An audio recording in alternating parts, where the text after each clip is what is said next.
Hello friends, வணக்கம் and welcome to கோமோஸ் kitchen. நாம் இன்னைக்கு பார்க்க போகிற ரெசிபி ஒரு டிஃபன் பாக்ஸ் ரெசிபி தான். சாதம், சாம்பாருக்காக பருப்பு வச்சுருக்கேன். இங்கே பீன்ஸு, கேரட்டு, கத்திரிக்காய், தக்காளி போட்டு ஒரு சாம்பார். இங்கே வந்து வெண்டைக்காய் எடுத்து வச்சுருக்கேன். வெண்டைக்காய் பச்சடி பண்ண போகிறேன்.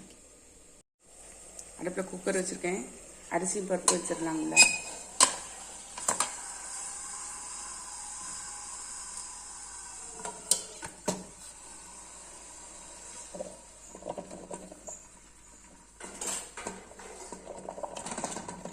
அப்படியே மூடி வச்சிடலாம்.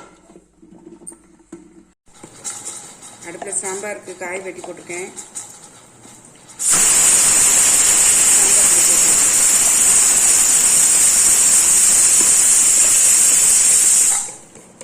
வேகட்டும் காமிக்கிறேன்.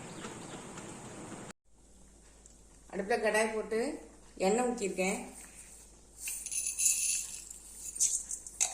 கடுகு போட்டாச்சு.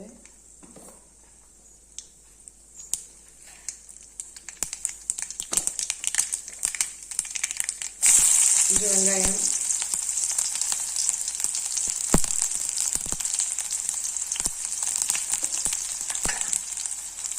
வெங்காயம் வதங்கிட்டு இருக்கும்போதே நம்ம இந்த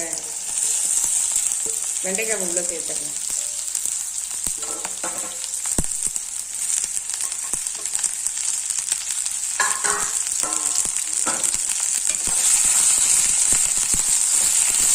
வெண்டைக்காயில் அந்த பிச்சு பிச்சு தன்மை இருக்கும் இல்லையா, அதுக்காக தான் வந்து கொஞ்சம் வதக்கிக்கலாம்.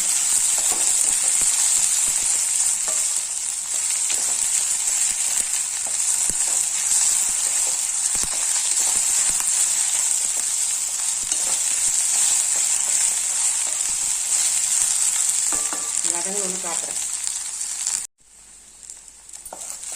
கொஞ்சம் வதங்கிட்டு பாருங்க. இந்த ஸ்டேஜில் குழம்பு மிளகாய் தூள் வந்து ஒரு 1/2 டீஸ்பூன் சேர்த்துக்கலாம்.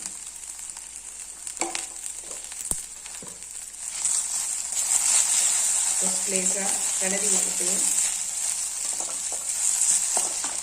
தண்ணி சேர்த்து நல்லா வந்து வேக வச்சு எடுத்துக்கலாம்.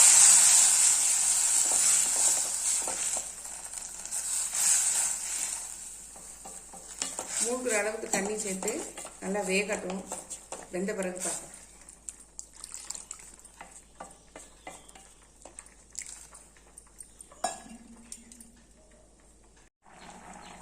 இதில் ஒரு 4-5 சின்ன வெங்காயம், ஒரு சில்லுக்கும் குறைவாக வந்து கொஞ்சோண்டு ஒரு 4 பல்லுன்னு வைங்களேன், கொஞ்சமாக தேங்காய் எடுத்துருக்கேன்.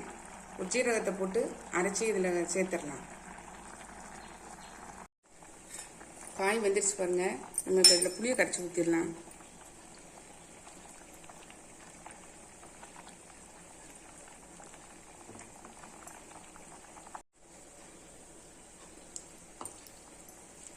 புளி கரைச்சி ஊற்றிட்டேன்.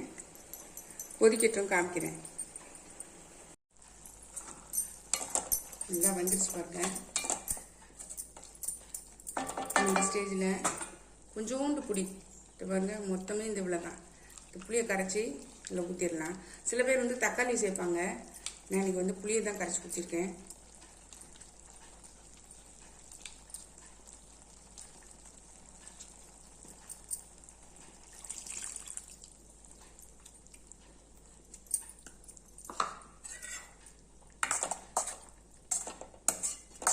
நல்லா இந்த பச்சை வாசனை போகட்டும்.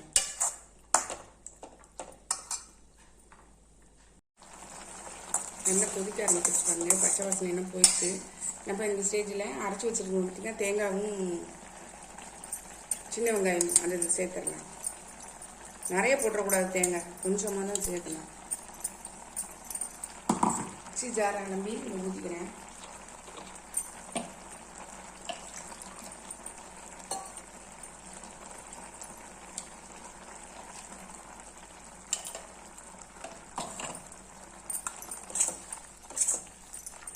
நல்லா கொதிச்சு வரட்டும். தேவையான உப்பு சேர்த்துடலாம்.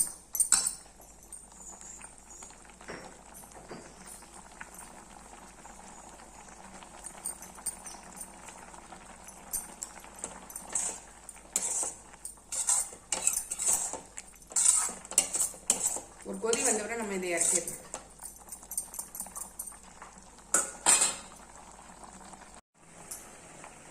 சாம்பார் நல்லா கொதிச்சிச்சு பாருங்க. நம்ம பருப்பு இதில் சேர்த்துக்கலாம்.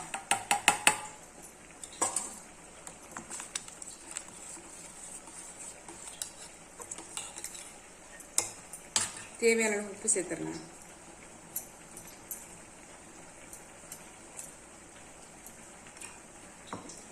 கொதிக்கிட்டு காமிக்கிறேன். பச்சடி நல்லா ரெடி ஆகிடுச்சு பாருங்க. நம்ம இப்போ அடுப்பை ஆஃப் பண்ணிடலாம். சாம்பார் கொதிட்டு சாப்பிடும்போது சூப்பராக இருக்குங்க. அடுப்பை ஆஃப் பண்ணிடுறேன். உப்புமா பார்ப்போம்.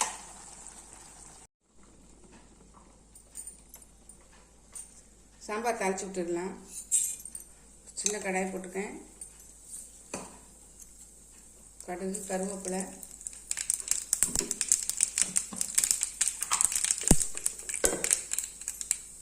ஒரே ஒரு காஞ்ச மிளகா,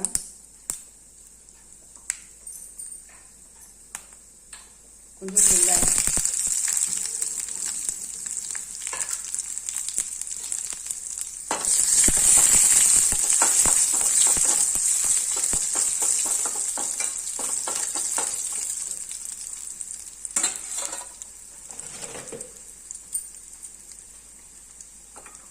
இது சாம்பாரில் ஊற்றிடலாம்.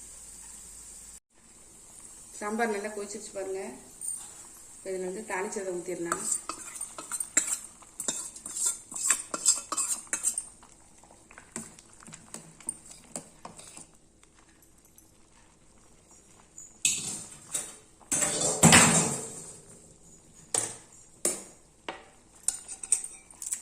இதில் நம்ம கொத்தமல்லி தழை தூவி இறக்கிடலாம்.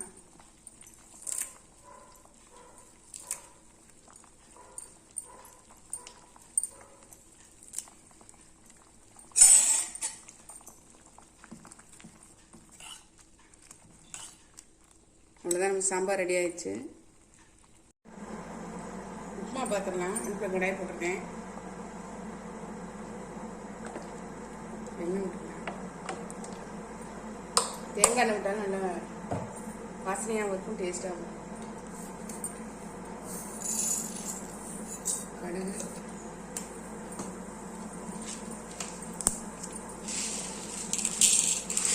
ஒரு டீஸ்பூன் கடலைப்பருப்பு,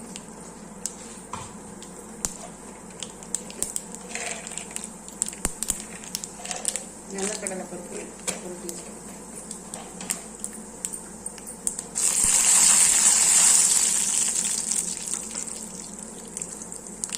வெங்காயம், பச்சை மிளகாய் சேர்த்து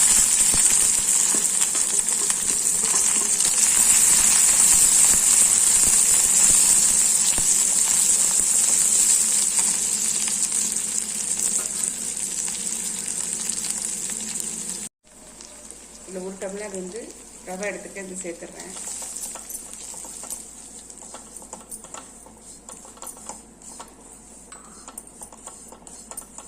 இதில் நம்ம கொதிக்கிற வெந்நீர் ஊற்றினோம்னா சீக்கிரமாக வந்துடும்.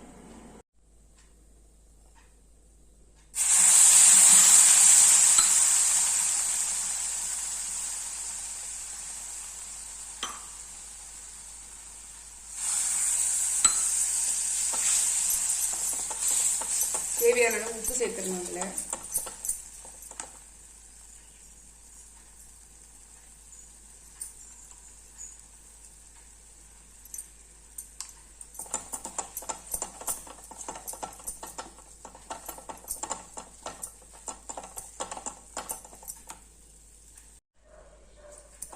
நம்ம உப்புமா ரெடி ஆயிடுச்சு. நம்ம இப்போ வந்து டிஃபன் பாக்ஸ் ஃபில் பண்ணிடலாம். சூப்பராக ரெடி ஆயிடுச்சு பாருங்க.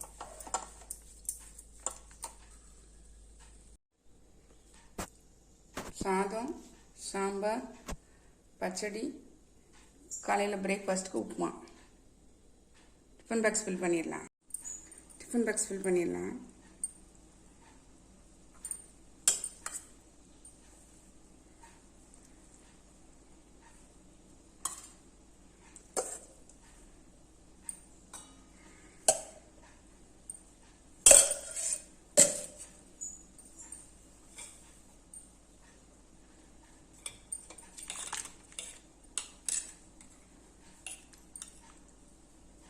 சாம்பார் ஊற்றிடலாம்.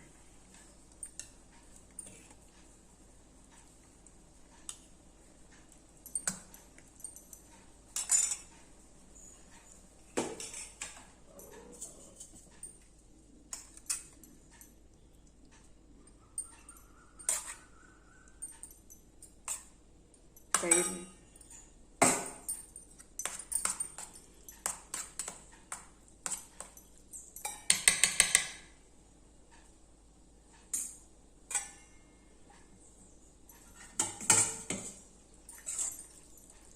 வெண்டைக்காய் பச்சடி,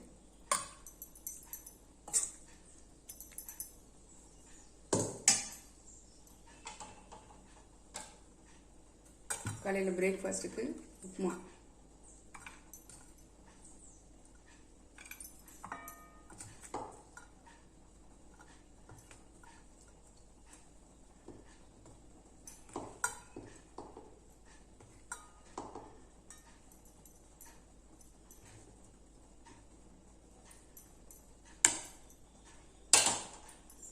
தொட்டுக்கிறதுக்கு சட்னி.